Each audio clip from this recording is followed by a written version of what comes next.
Hey YouTube, this is Jake, Ace of Spades.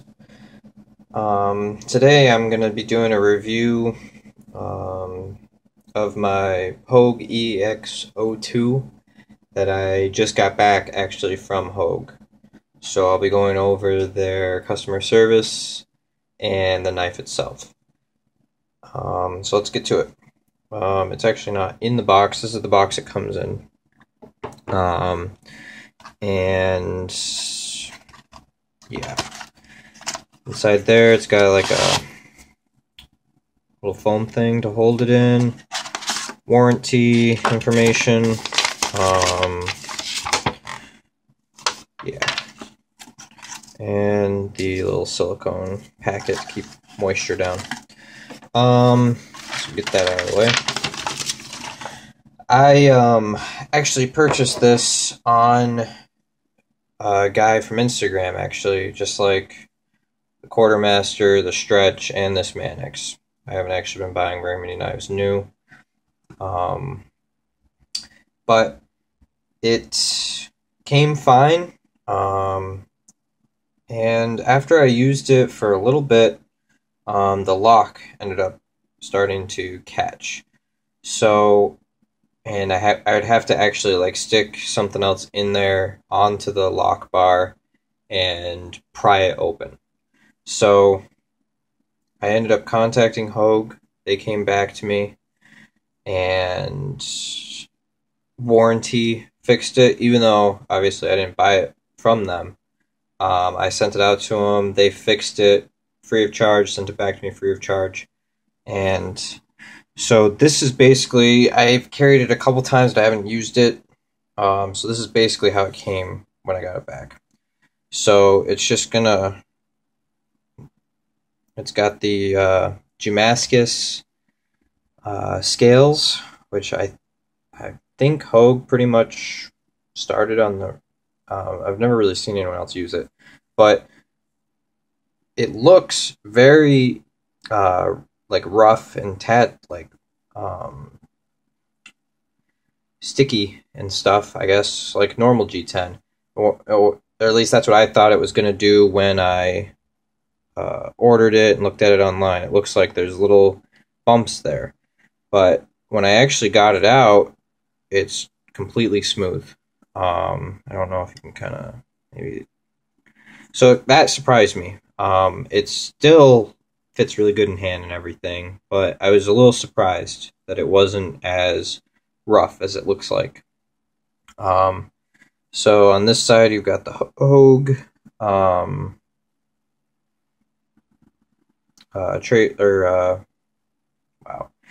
the Hogue logo there, and it's got this, I believe, is like a plastic, very strong, like basically a really strong plastic for the ice or the glass breaker, and then steel liners.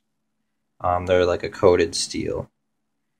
And then on this side, this is actually probably my favorite pocket clip of anything that I own. It looks really neat. It's real basic, but I just really like the way it's designed. It's pretty low profile. It's not going to catch on stuff. And it doesn't scream this is a knife clip when it's sticking out of my pocket. Obviously, it's not super deep carry because of this glass breaker, but it still carries very well. So the big thing that everyone that I've watched reviews on and stuff has really liked is the flipper on this. It is not assisted, it's a manual flipper, but it just flies out. It's a big blade, nice blade shaped belly. It's the spear point version. They come in a Tonto, and they might come in a drop point too. I don't remember. This was the only version I really cared about. This is the way the blade came when they sent it back. It's gotten a little bit of dust from being in my pocket. But it's basically a mirror edge there. And this is not focusing. I can get it to. And so everything came back just in pristine. It's basically brand new from their shop. It's designed by Alan Alesiewicz.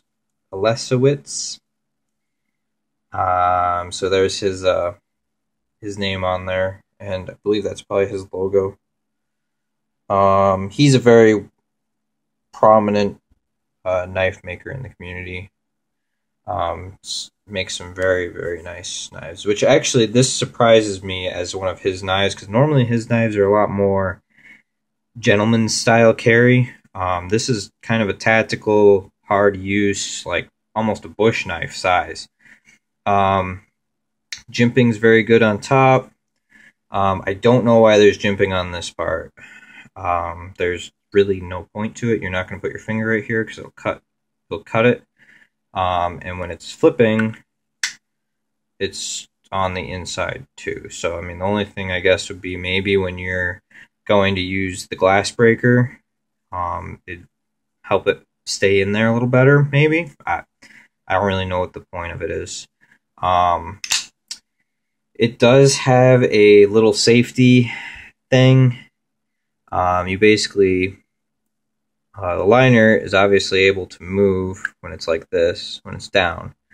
But when it's locked, you can push it and it will actually lock this liner in so that you cannot close the knife.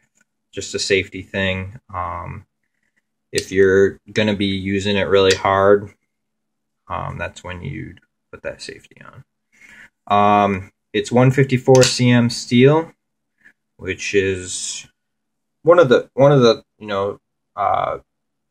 higher end, higher quality steels out there. I don't know a whole lot. I haven't done a whole lot of research into why a specific steel is better than any other.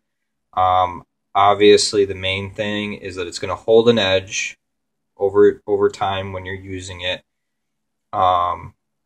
which generally means that it's a harder steel. If it's harder, obviously it's not going to dull as fast.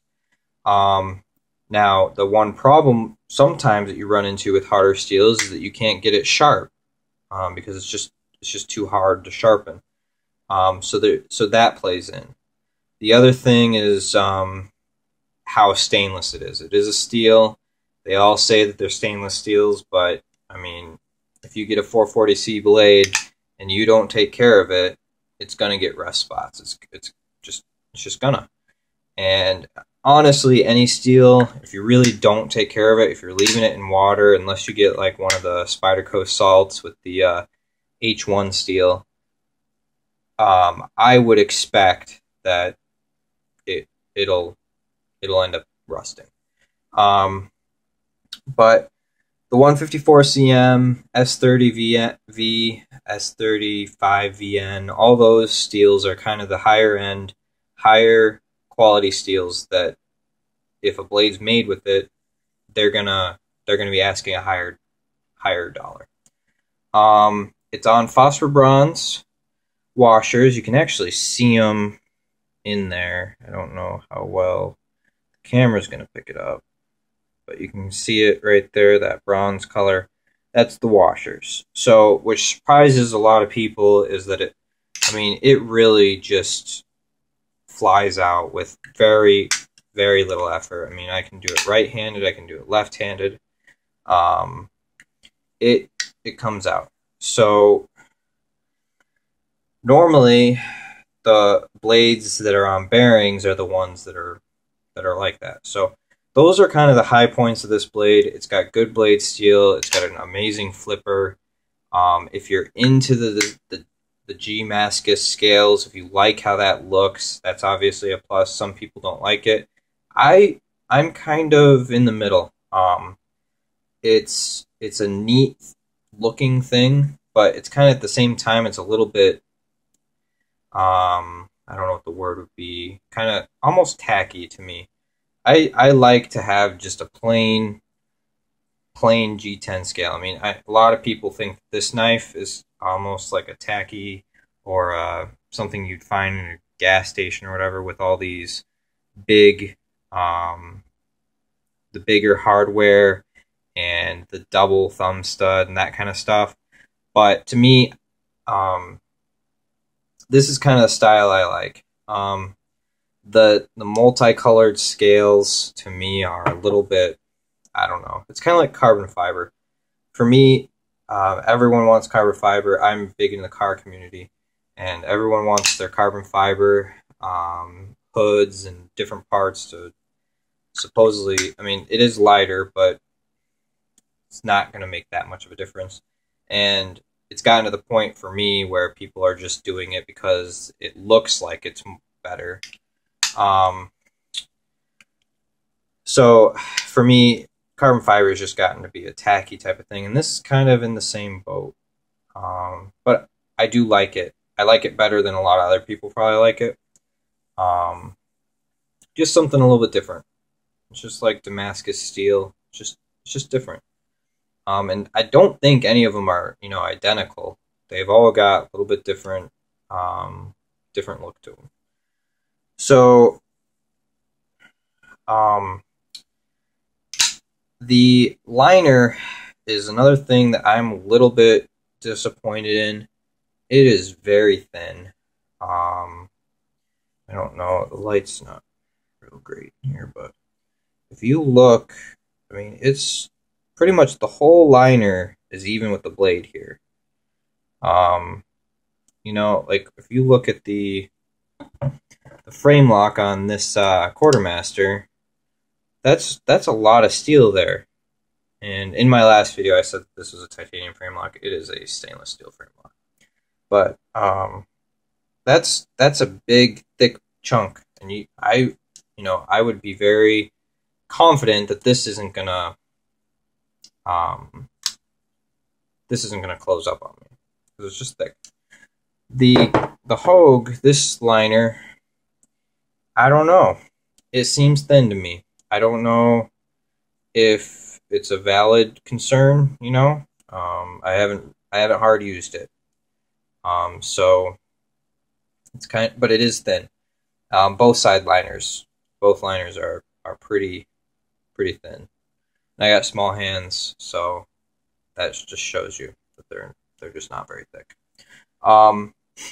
Jimping is good, like I said. I would kind of maybe like a little bit of something here. It's kind of weird with the how it's a little bit higher here than it is on the blade. Not a big deal. It does fit very well in hand. It's got a good choil, and the guard from the flipper is very nice. It really does feel good in hand, both hands. It is right hand carry only, which I just throw it in my back pocket, my back right pocket. Pocket, and since I can flip it with my right, it's not a big deal.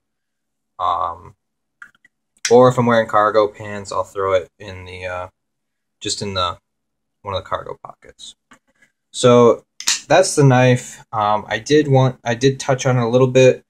Their customer service, I talked to Jerry. I don't know how many other people they have that you actually talk to when you're contacting them, but I just emailed him, and they got back to me pretty quickly. It wasn't immediate, but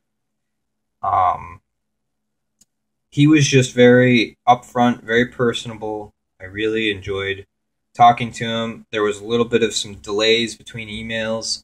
Apparently it's only 4 or 5 people operation there, so it's it's understandable. If they're really putting out the orders that they're doing, I think they're coming out with a newer knife, and so I'm sure that they're just busy, and that was fine. I wasn't really, it wasn't a huge deal that I didn't have the knife, but I shipped it out there. I did pay for that shipping, and they had it for probably, I'm going to say 2 weeks, and what he told me was they replaced this liner, because again, it was over traveling. It was going too far, and it was impossible to get it to come back. What I actually ended up normally doing was grabbing my stretch with it closed and just sticking it in there or on this end or whatever and popping it. I could not do that with my thumb, and it is kind of sharp. Their liner lock. It does, like, when you're using it pretty often. I mean, my thumb's kind of worn out right now from trying to flick this thing. The detent on this is really hard, and so my thumb's just kind of sore from that. But even before I had that, the liner, I noticed when I used it a lot that it did kind of just make things tender. But overall, it's a great knife, and Hogue's customer service was outstanding. I mean, I bought this used from someone. I told him that I didn't buy it straight from them. I bought it off someone, or off an individual, and basically the lock was sticking, and they said, okay, we'll send it out. We'll look at it. If it's something that we'll warranty fix, they'll let me know how much it's going to cost. Or if it's not something they'll warranty fix, if it's something from using it too hard, obviously they've got to protect themselves from people beating on their knives and breaking them, doing stuff that it's not made to do. So they decided, and he said because they made me wait so long in between emails that's the reason they were going to fix it warranty, but I honestly think that they were going to do it anyway. They said that it was an earlier model that they had made. I believe that they are serial numbered, but I think it's kind of internal. I haven't found it. Yeah. So that's probably, I mean, that might have been how they could tell. And so they were kind of saying that maybe the first run or whatever had that problem. So I haven't used it real hard, but I wanted to do a video quickly after I got it, which I've had it for a couple weeks now.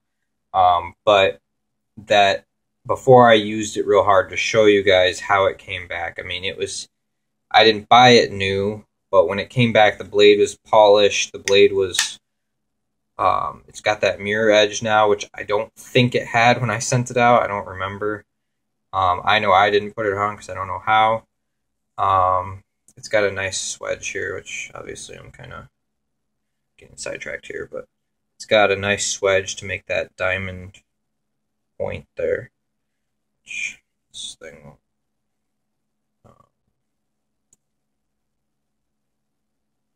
yeah, you can kind of see it. And so it just came back clean, and I was very happy with their customer service. So I wanted to get that out there to people. I had kind of heard some mixed experiences from people with Hogue, but I wanted to come out and say that, I mean, they treated me great, and I will probably end up picking up another one of their knives. I don't know which one right now, but with how they're definitely not a knife that I will, or a company that I will avoid because of their customer service. So that's pretty much it. I did want to quickly touch that I got my Spallinger bead. I've got one right here. The other, I don't know where the other one is right now, but this is the big version of the bead that he makes, and it's a titanium with heat anodized. And it's on my Grindworks lanyard. I took the Grindworks bead off. I showed you guys that in our show episode. So I'm just going to show it to you real quick.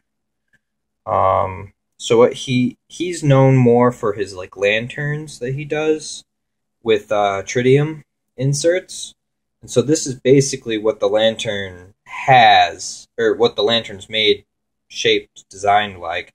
It just has things on each end to hold the tritium vial in there.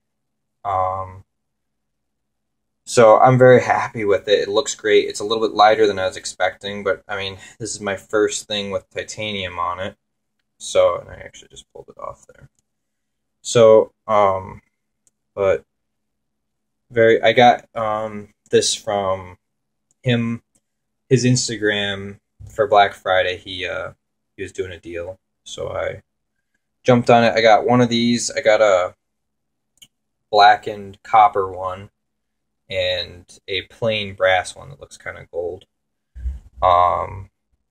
And I actually sold the copper one to Spencer, the guy I'm on the show, which you guys, if you're watching this, you need to go and just watch through our show. We're going to be doing a couple more episodes that'll be a little bit shorter soon, but definitely check out that show.